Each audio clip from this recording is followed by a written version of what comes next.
Hello, all you wonderful Authors Love Readers podcast listeners out there. I'm so happy that you're here. Before this episode starts, I want to talk a little bit about Patreon. And the first thing I want to say is we have a charter Patreon supporter, Linda D. I'm so excited that we have a Patreon supporter and that she was the one who broke the ice and started us. And amazingly, then we have two more supporters who came right behind her. We have Jennifer S. and Laura D. We hope more of you will join Lisa, Jennifer, and Laura in becoming a Patreon supporter of Authors Love Readers podcast. And I wanted to talk a little bit about why I'm asking for your support of the podcast through Patreon donations. Let me tell you, it's really hard for me to ask. As my friends would tell you, I'm not good at asking for help at all. The reason that I set up for the Authors Love Readers podcast, it is not for me as an individual author. It's strictly for the podcast. I would love for the podcast to become self-supporting because I've been supporting it to this point. The expenses include having the podcasts edited, because you'll be surprised to know we talk longer than you actually listen. And I have a monthly fee for hosting the files because these are big files. And what I would love is to have people donate, a couple dollars a month would be terrific. $2 a month would be 50 cents an episode. It would be a sign of support and it would help defray some of these costs. So that would be the way I could keep the podcast going on. And I hope you'll consider that. Thank you.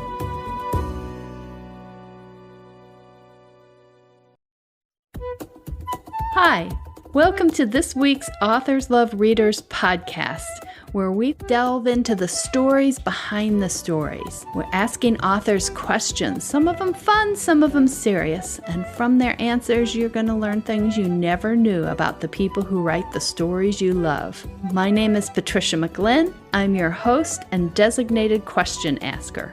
I'm JF Penn, and I'm an author who loves readers. Now, let's start the show.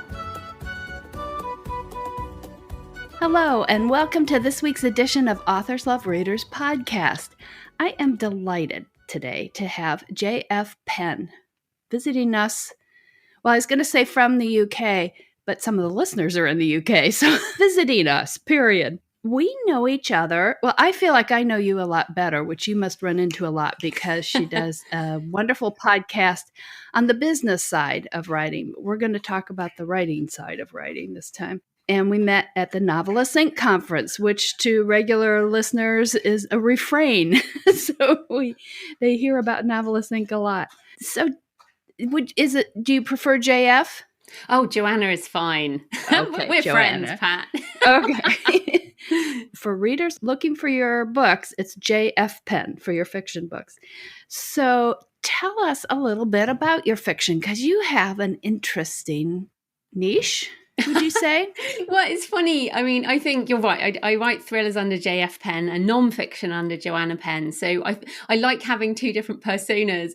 So I'm here as JF Penn today, and I have a number of niches. Now, what we have in common, you and I, is a kind of crime fiction, murder mystery series. But all of my books have a supernatural edge to them. So mine have a guy who can read objects, so he can kind of see the history in objects. So that's my London crime thriller series, and he works at the British Museum. I love the British Museum, so I have these kind of murders happening in London, and then delve into the history of human anatomy and medical history, and then things like mental health and big sort of themes that I'm interested in, all sort of delivered in a crime thriller. So that's one of my series, and then I also have the ARKANE thriller series, which I describe as Dan Brown meets Lara Croft, which is kind of kick-ass fun, global locations, a little bit of supernatural, and quite a lot of secret societies and religious conspiracy. And then I've started writing dark fantasy as well. I've got a map walker series. The first one, Map of Shadows, I've just started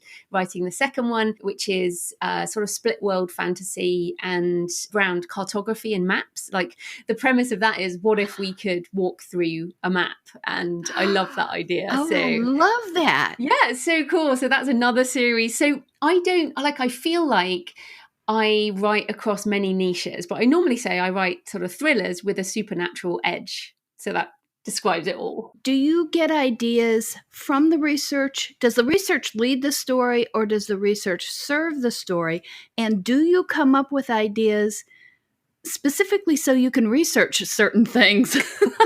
Well, it's interesting. It goes all ways. So, for example, I was flying into San Francisco a couple of years ago because on my way to a conference, and I'd never been to San Francisco. So I was like, okay, I don't know if I'm going to write something about San Francisco, but I bet you I can find a story here. So before I arrived, I only had 3 days in the city, and I was like, right, I'm going to research the places that I think I should visit. And because I'm a European, and because much of my books are based in European history, architecture, culture, I went to how San Francisco came to be. And I found this monk, Junipero Serra, who was one of the monks who established the missions on the west coast of America.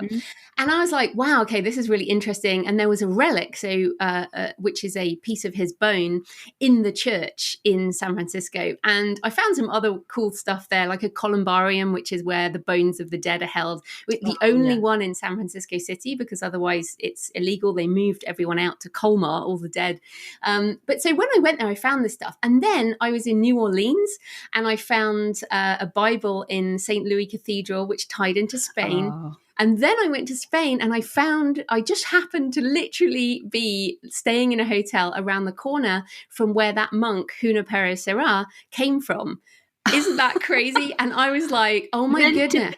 Meant to be. It was meant to be. And this is what I find as a fiction author. I find synchronicity in research. So I just stay open. Wherever I am, I'm always open to story. And then all of those ideas turned into my latest ARKANE thriller, Valley of Dry Bones, which ties Spanish history, Spanish colonial history, to San Francisco, New Orleans, Spain, and Africa, and the Philippines as well. So that all came, it was a kind of mishmash of both deciding I was interested in this topic and then also going to places and finding things. I just would not have had that book without that monk. And my idea with my thrillers is to take what is true and then to just twist it a little bit. So I've told the historical truth about this guy, but I've just taken it a bit further. Can you spot in your history a point where you became addicted to story, where you thought, yeah, this is what I want to do. I love stories. I want to tell them. I want to live in them. Well, I mean, in terms of being a reader, I was always a reader. My mum tells stories of me being like a little kid, going into her room at night, scared in the middle of the night. And I never had a little cuddly toy with me. I always had a book. So I would get into her bed with one of my books. So, whatever age that is, I was doing it then. So I've always been a reader, but like many people, I fell into a day job. I used to implement accounts payable into large corporates, which is just not creative. So I ended up, in my 30s, just feeling like I wasn't creative at all. I really, literally did not believe I was creative. And oh my gosh, I know, it's so sad. And if anyone listening feels like that, there is hope, because basically I was so miserable. And I think, spiritually dead. I don't belong to a particular religion, but I feel creativity is part of that sort of rising up from our soul almost. If you're someone who wants to create, but you're dampening it down, you will feel unfulfilled and miserable. And so at that point, I started writing nonfiction. And then someone challenged me around writing blocks. I said, I don't have writing blocks. And this guy said to me, well, why don't you write a novel then? You're such a reader. And I was like, oh, well, I can't write a novel. That's crazy. I'm not creative. And he said, well, that sounds like a block to me. So I was like, okay. So I did NaNoWriMo. And if people listening want to write, National Novel Writing Month happens every November. So NaNoWriMo 2009, I wrote the first 20,000 words of what would become my first novel, which is Stone of Fire. And I basically haven't stopped. So that was the moment.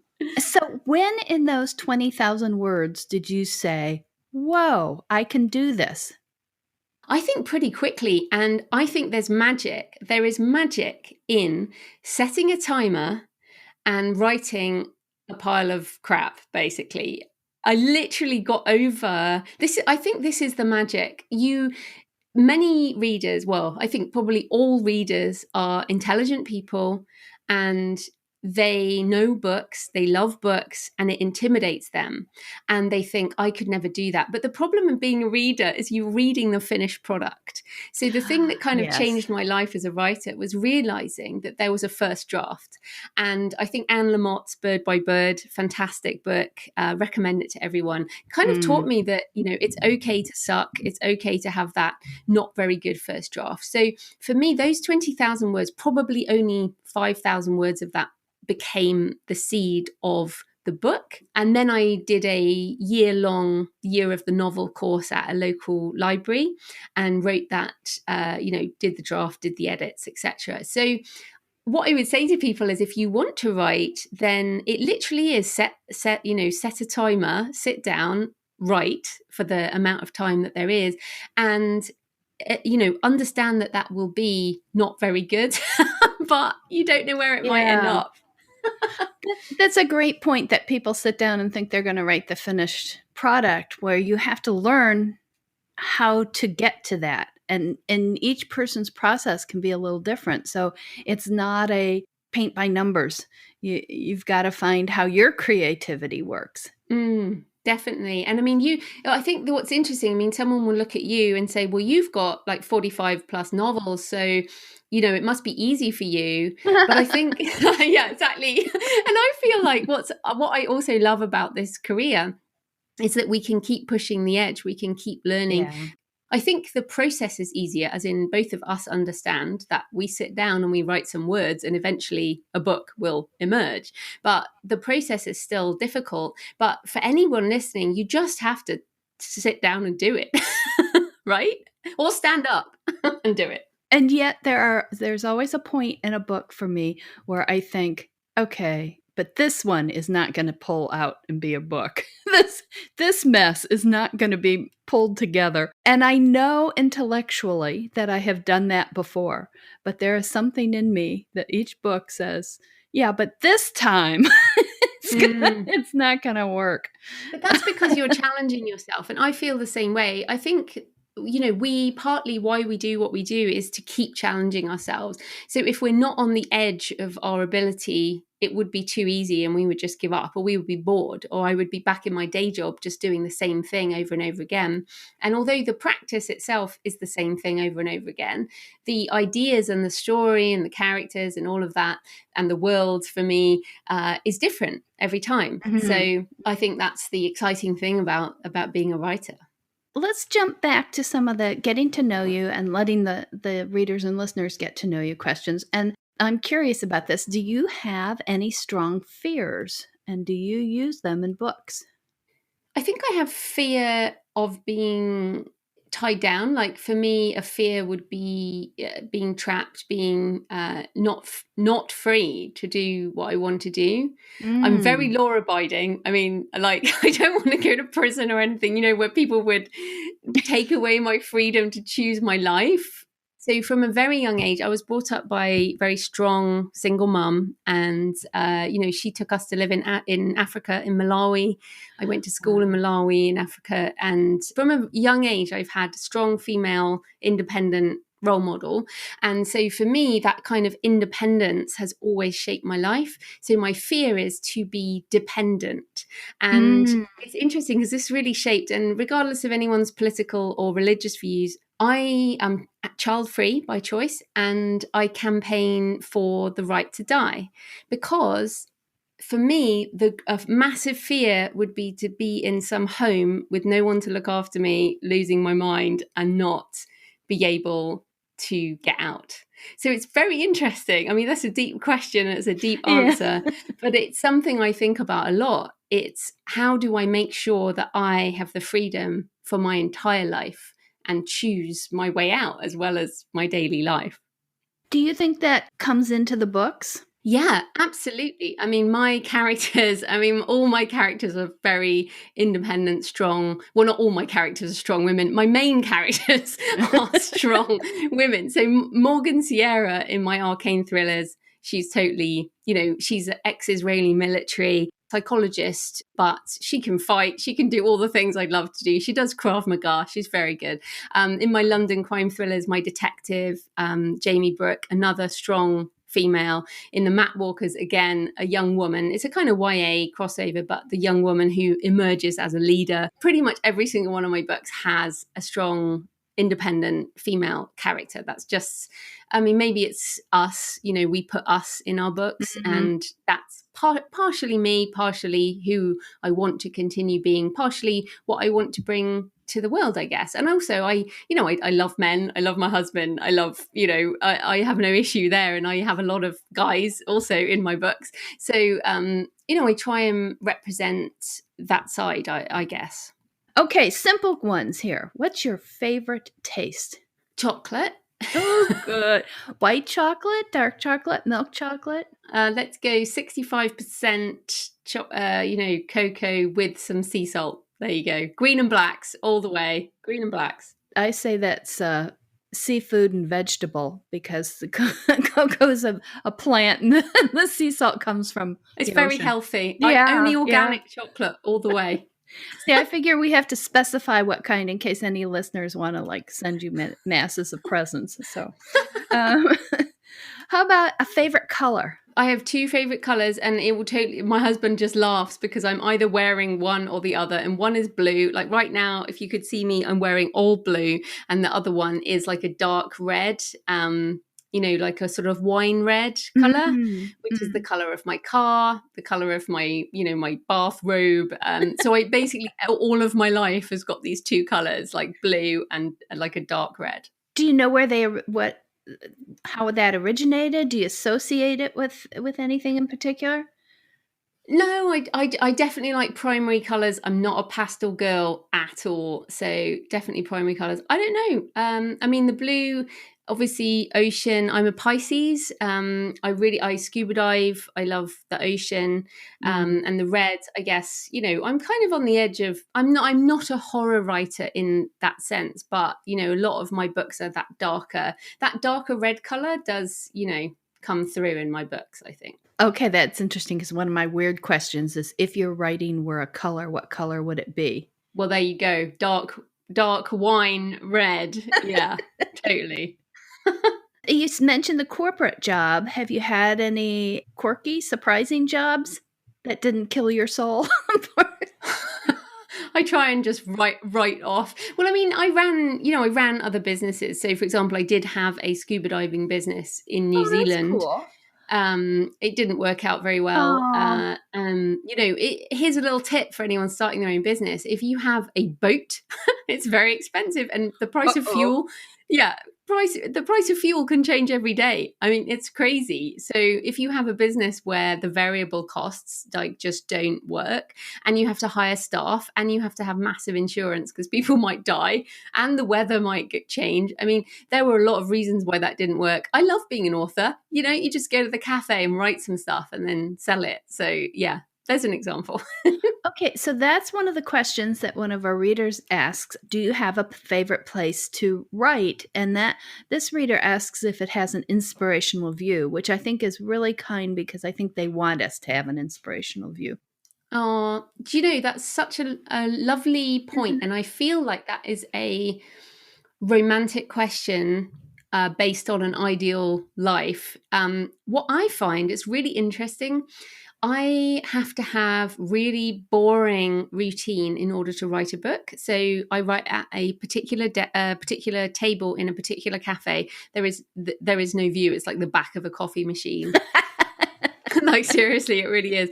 But I've written all over the place, and all of the places I write don't have a view, because the point is, when you get ideas, so when I'm traveling, so for example, out in San Francisco, so I had those 4 days.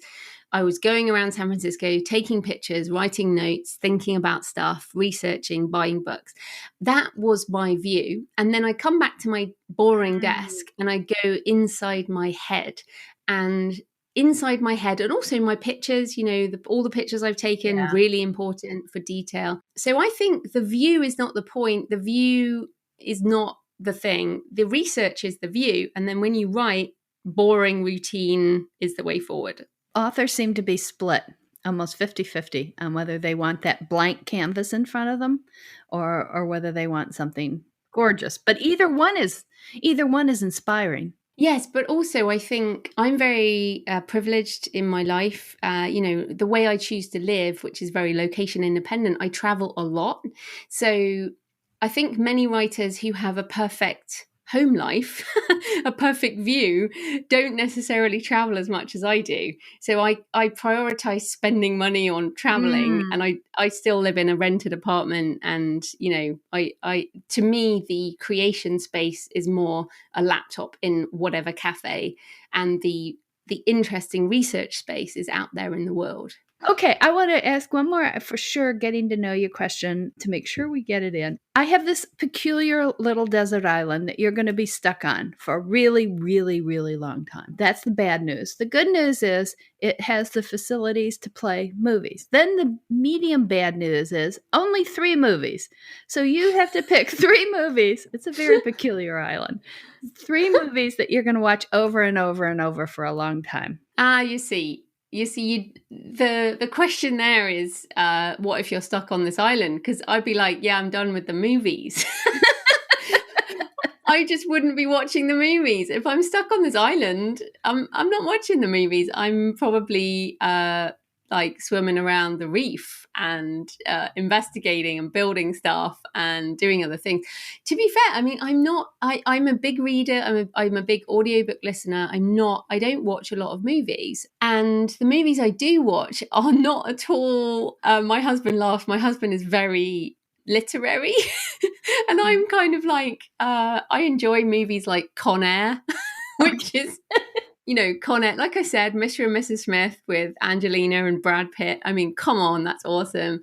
What else? Legends of the Fall. I think I'm really stuck in the early Brad Pitt years, to be fair. But Legends of the Fall, I could probably watch over and over again. A Room with a View, potentially early sort of influence on me, although I'm not much of a romantic. But I think the point there is, I guess I'm not a great movie person. I read voraciously and I enjoy the experience and I move on. And so I'd probably just be out there swimming in the surf. Okay. I hope my desert island has good water around it for you to explore. Good reef. Good reef. Snorkeling. If you could write a book with any other author, alive or dead, who would you want to work with and why?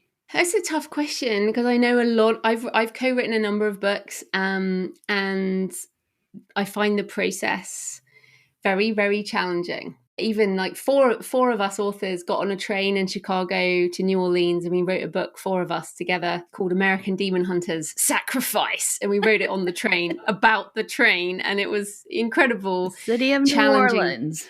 Yeah, in New Orleans. We were there for a week and we wrote it together and we published it. And, it was about our trip on the train, and we included the conductor and everything. It was so much fun. So I understand what co-writing is. And I would love to say, oh yeah, I'd love to write a book with Stephen King.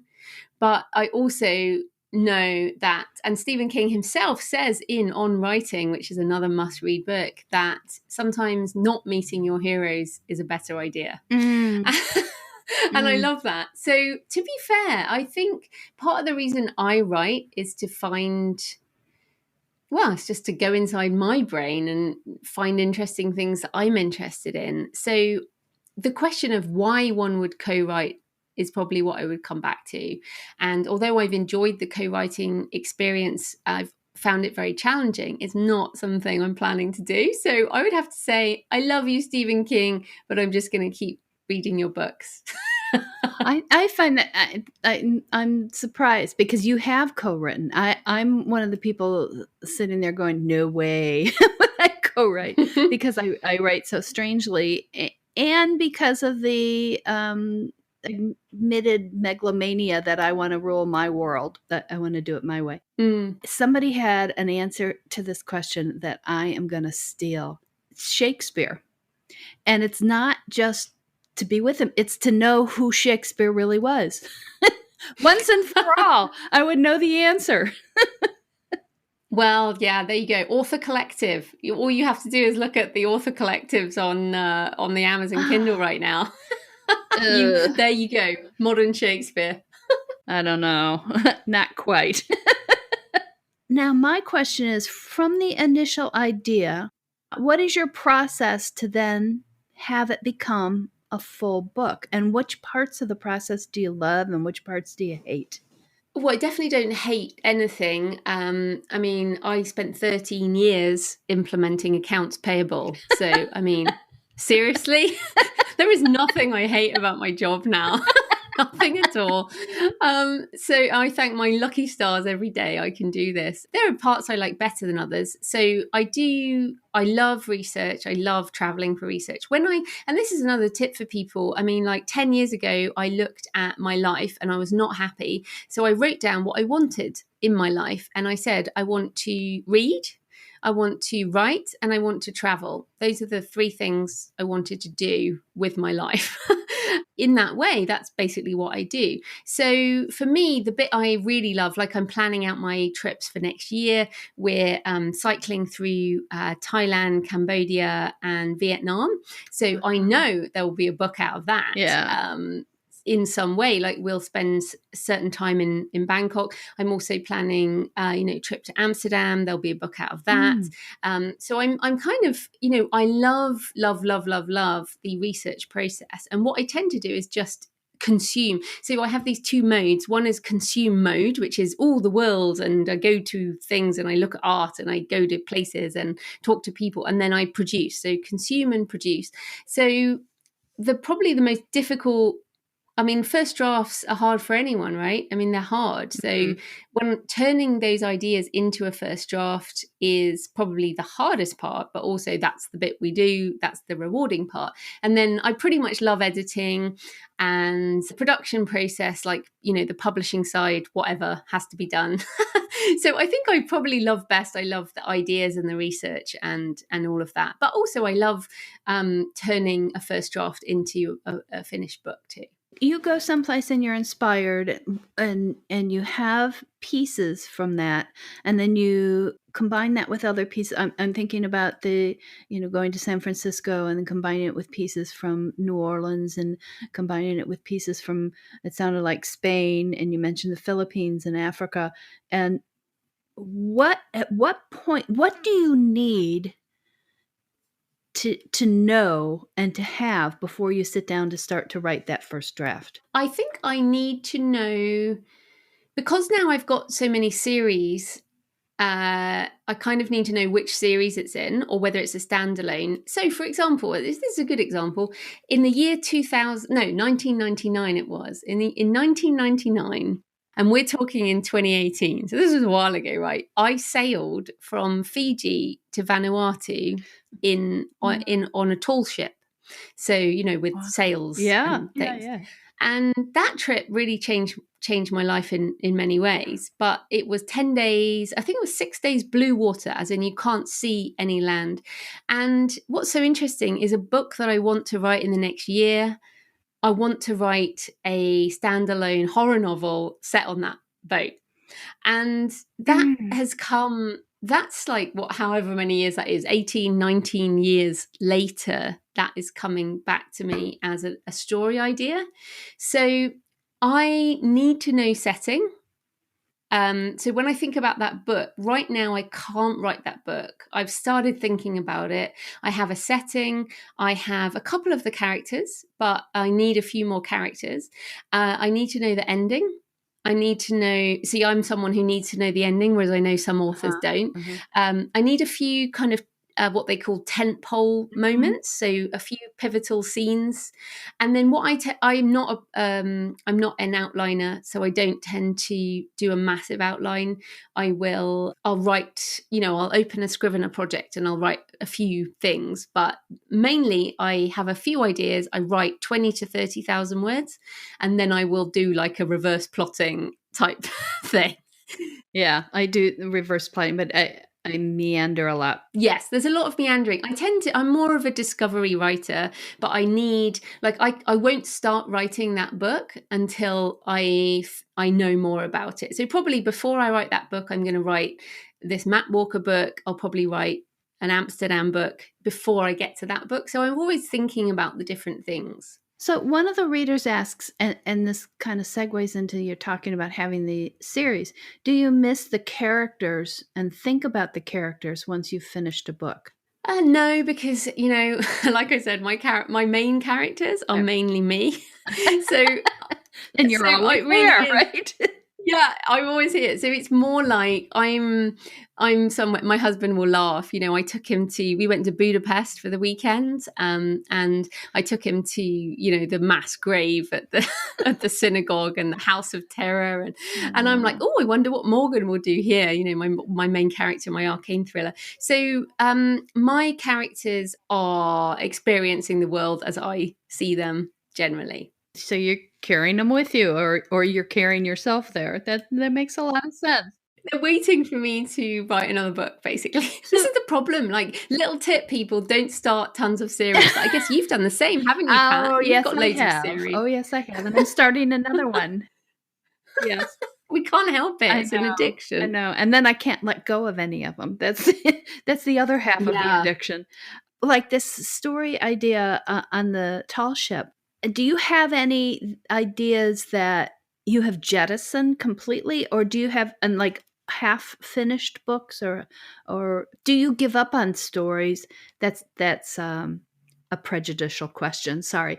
Do you let go stories that are not gelling, or what do you do with ideas that just aren't coming together? I just, I use an app called Things, and I have a folder for ideas and quotes and links. And then I have Evernote, which I also have links. I have about 25 Scrivener projects that have not happened, but I don't consider them, let go forever. Like, I've got another idea about a group of people who go up a volcano, and I watched a documentary about it, and I was like, oh, I want to write that.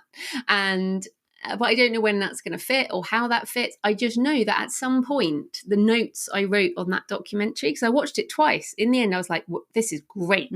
So I wrote notes on this documentary, and I've saved those notes. I don't know how they will appear, but I'm 43. I have time. I know these things will reemerge. And in fact, this is a great little anecdote. So Stone of Fire, my first thriller, that idea, I had the seed of that idea. I found a journal from 6 years before I wrote anything fiction, and the seed of that idea was in my journal. So I have this massive belief in the power of the unconscious to think about things over time. I mean, it's a bit like when I finally get this book out about, the tall ship, it will have things in that happened to me 18, 20, however many years ago, that have emerged in a different way. And, I will have messed it up over time or whatever, but I just don't believe anything is lost. So even if I might say, well, it's more now, I don't know which book to write next, but I feel that one is half baked right now. So it needs more time. So that's kind of how I work. But I don't have a production plan for time ahead. I work on the book that feels like it needs to come out, if you know what I mean. Yes. So which of your stories, like it sounds to me like your stories can change considerably from conception to finish. But which of your stories then has surprised you the most, and how did it surprise you? Oh, do you know what? I'm probably surprised by every book. And I really am. I just don't know. When we moved to Bath, for example, which in the southwest of England, it's a Roman spa town. So it's kind of an ancient place. And when we moved here, I just felt like, wow, this place is perfect. I'm not sure because we were living in London before that. And I wrote the London thrillers, and London is very gritty, it's amazing and gritty. And we moved to Bath, and it was way too perfect. And I felt like I could not write about Bath. I just couldn't find something. And then I would walk past this map shop every day when I went to the cafe to write. And eventually I was like, what, and there's an old guy in there doing his maps. And I was like, what if he died and left me a map shop? Like, what would that be? And so ended up Map of Shadows is about, Sienna gets left a map shop by her grandfather, but then it turns out that he's protecting this other world on the edge of the map. And so that actually, this series surprised me because I was not intending to write this book. It was, I walked past this map shop every day and it turned into an idea eventually. So it's kind of leaning into the things that emerge. And what's so sad is that map shop is gone. He didn't, I don't think he died, but he certainly retired and the map shop is gone. And so I said to my husband, if I hadn't have written that book at that point in time, I may not have written it. That book may never have been born because he moved on. And if I hadn't have written it then, I would have forgotten him. So it's another interesting thing, isn't it? How these things come up. Well, you might not have forgotten him. It might have been like the tall ship that it was in the vault, gestating. And it came up. Yeah, it came up somehow. I'm going to twist this a little bit. Usually this reader asks about when the cover image doesn't match a character description, and that says it's a pet peeve.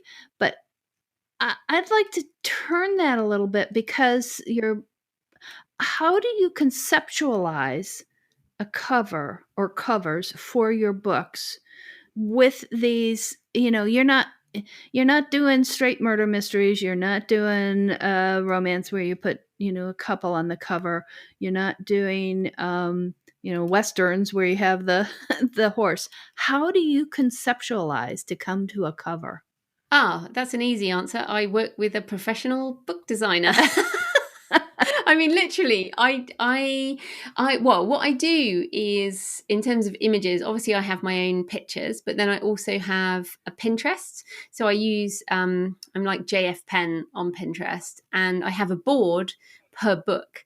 So when I know what the book is going to be, I will send the board to my book designer and I'll say, these are some of the key elements. These are some of the aspects of the book. What do you think? So, and also the other thing is I've had multiple covers. So my book Desecration, which is the first book in the London crime thriller series, that book has had 3 or 4 covers at this point, because when I wrote the book, I didn't really understand where it fits. So this is the problem with writing cross-genre. But eventually, once I'd written 3 books in that series over 4 years or something, we kind of got a good design for the series. So we, put those covers on. And the same, like my book Stone of Fire, the original title, my first 3 novels, the titles were different. And then I rebranded, recovered. So this is the wonderful thing about being an independent author. Yes. I mean, traditional publishers do this too. They will recover, retitle books all the time. Readers might not notice, but this happens all the time. So the Map of Shadows is a good example. We put that we had different ideas. I mean, it could have been an urban fantasy YA cover with a woman with a, kick-ass kind of cover, but we went for the more, there's a compass on the front and a map, and it's much more kind of higher level, I guess, than the sort of, it's very hard to get it, but I have no doubt that I will redesign or have covers designed again. I'm not afraid to recover books, and I think that's the most important thing. That's interesting. I would say what occurred to me when you were saying supra genre, because rather than trying to tighten the definition of what your books are, you're going broader with the covers. Yes, or at least finding models and then modeling those. But I think that's probably important. But equally, part of the reason I love writing fiction is because I don't have to fit in any box, and we're lucky now we can write what we like and put it out there, and people like it or they don't. Very fortunate. Such is life. Very fortunate. Having started in the world where you had to be, mystery, romance, science fiction, and that was and maybe westerns, but that was about it. You didn't have the cross genre has benefited so much from the indie world and from digital too, where you can find the readers who enjoy those. And let's talk a little more about readers. What sort of reactions do you get from readers? What sort of interactions do you have with them?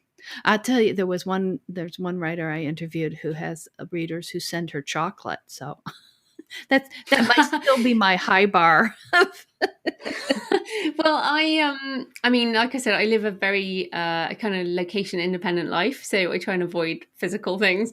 But I do obviously I have an email list, and I tend to send pictures of my travels out in my sort of regular newsletter, and people reply to that. And what I like, I think, is, and like we mentioned with books and films, it's giving people an escape.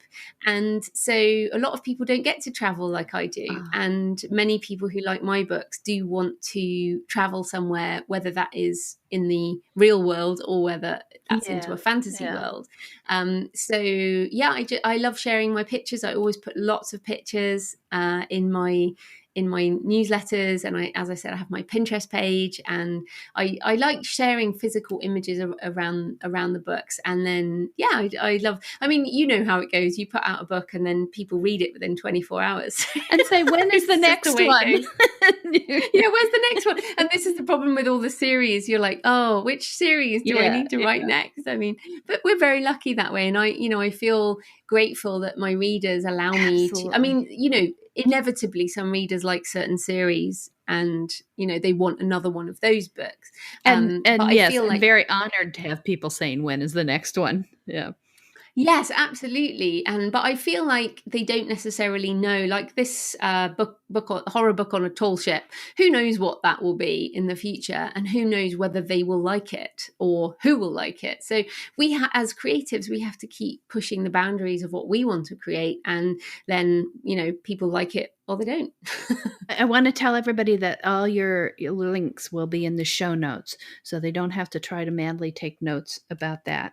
Make sure that will all be there. And before I forget, if anybody is interested in going into the business of writing and or as an inspiring writer without necessarily looking at it from the business side, I highly recommend Joanna's Business Side podcast. And we will have a link to that as well in the show notes. And she has some other materials that I already have on my website in the section for writers. So I have links to that information there. But getting back to reading, which of your books, for somebody who has not read anything by you, where do you think is the best entry point? Well, again, I mean, when people ask me this, I just say, well, what do you read? I try and find out what people read before I recommend something. So my ARKANE novels, there's 10 of those now. So if you like the kind of Dan Brown meets Lara Croft idea, if that interests you, then you start with Stone of Fire is actually free. Or the Spanish book I mentioned, Valley of Dry Bones. They're all of my books are standalone in that you can read them out of order. They don't have to be read in order. If people like, the crime thriller with a detective, then the London crime thrillers, so Desecration. And then if people like fantasy, then Map of Shadows. So it becomes, but of course, the way in is you can actually get one of my books for free at jfpenn.com/free. Or as I said, Stone of Fire is free as well as an ebook. So I don't know. I just trust readers really to kind of find what they're interested in. I mean, you and I are readers. I don't have any problem finding books to read. Yeah, it's sort of like ideas for stories. Yeah, I mean, really, it's not. So if people are interested, then I have lots of books like you, and readers will find the one that interests them. Hopefully. Do you have any book that you consider sort of a hidden gem that even your most loyal readers maybe haven't read? Do you have an orphan stepchild? Well, it's interesting. I think the standalone books are always harder to market because a lot of people like series. So of course, the ARKANE series has 10 books, so you can really binge. I mean, we read fast anyway, so even if you're, you could binge those within a week if you really wanted to. So probably my book Risen Gods, which is a co-written book, is actually based in New Zealand, and it's a standalone, and it was inspired by the tidal wave that almost destroyed Christchurch in New Zealand. And I'm a New Zealand citizen. My husband's a Kiwi. I lived in New Zealand for 7 years. Fabulous place. I'm actually going next week as we speak, heading off to New Zealand again. And a lot of people don't know much about New Zealand, so it's very hard to market a book that is based on Maori mythology when it's a standalone. So it's funny, I've thought about writing other books in a series in that way, but it's very much a kind of YA crossover, urban fantasy / supernatural thriller / whatever. But so I would say there, check out Risen Gods if you're interested in, that kind of urban fantasy, supernatural thriller side. That's great. And I highly recommend New Zealand. Want to go back soon, I hope. So is there anything I haven't asked you that you would like to answer? No, I mean, if people, want to come and find me, jfpenn.com is where my fiction self is, and thecreativepenn.com, pen with a double N, is where I am for writers, or if you're interested in writing. And I do think that many readers do want to write. So I'd encourage you to, consider that. I think everyone should write a book. I really do. Well, except I've just lost my narrator from my audiobooks from my mysteries because she wants to go and write a book. And I'm like, no. I didn't say fantastic when she said that. Okay, so we are now to my very favorite part, the rapid fire either ors. Binge watch or make the watching last as long as possible. Binge watch when necessary, like Game of Thrones. Binge watch. I was waiting for the caveat because you said you didn't watch all that much. I don't watch all that much, but when we do, like Game of Thrones, we are all in. Sailboat or motorboat? Sailboat. Mustard or ketchup? Depends on what. Oh, she only made it through 2 before she won. Winter Olympics or Summer Olympics? Neither. Not into watching sport. Coffee or tea? Coffee all day, every day. Oh, cat or dog? Cat, absolutely. Hot air balloon or train trip? Train, only if it's really nice train. I've been on your Amtrak in America and it was not great fun. No. Daisies or roses? Roses. Appetizer or dessert? I'm not sure what you call appetizer in America is not quite the same here. So, starters? Like a starter. Okay, yeah. I would have, again, it totally depends. Probably a starter. Okay. I will be kind and still give you a dessert. Cake or ice cream? Oh, if it's chocolate cake, chocolate cake. Jigsaw puzzle or crossword puzzle? Neither. Have no patience. Heels or slippers? Oh, I gave up heels 4 years ago, so definitely slippers. Okay. Hiking boots or cowboy boots? Hiking boots. We don't do cowboy boots in England. Pickup or sports car? I have a sports car, so definitely that. House decorating or gardening? Neither. I'm location independent. Paper plates or best china? Paper plates, definitely. Mountains or beach? Depends what for. Again, both. Another cheater here. But I don't lie on beaches. I just don't lie there. I want to be exploring. Day or night? Day. Opera or show tunes? Neither. Silence. Nail polish or bare nails? Bare nails, totally. Leggings or sweats? Neither. Jeans. Spring or fall?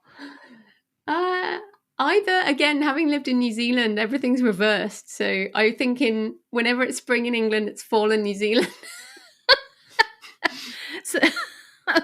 So would you rather have 2 springs, spring in England and spring in New Zealand, or 2 falls? We like spring and fall. I'd rather, I like all seasons. I like seasons. Okay. Cruise or trekking vacation? Trekking, definitely. Okay, and the last one, grab the best first or save the best for last. I don't really understand the question. Well, To be if honest. you're okay, you have 3 books that you're going to read, and you know one is going to be just fabulous. Would you Yeah, save well, that one for I'd read last, that. or would you Yeah, dive in first? no, I'd read that one first because the others, yeah, Okay. life's too short. Okay, that's the answer. Grab the best first. Yes. Thank you so much, Joanna, JF Penn. Really appreciate your taking the time and joining us today for this edition of Authors Love Readers and letting people get to know you as a writer and that side of you. You've been very generous in the Oh, indie community with the business side. So, well, thanks so much for having me. It's great to be on the show. well, thank you. And I hope everybody will come back next week to hear the inside story with another author. In the meantime, have a great week and a week full of happy reading.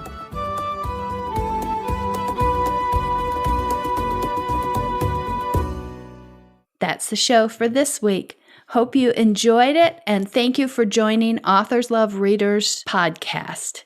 Remember, you can always find out more about our guest authors in the show notes, and you can find out more about me at www.patriciamclinn.com. You can also send in questions to be asked of future authors at podcast@authorslovereaders.com. Until next week, wishing you lots of happy reading. Bye.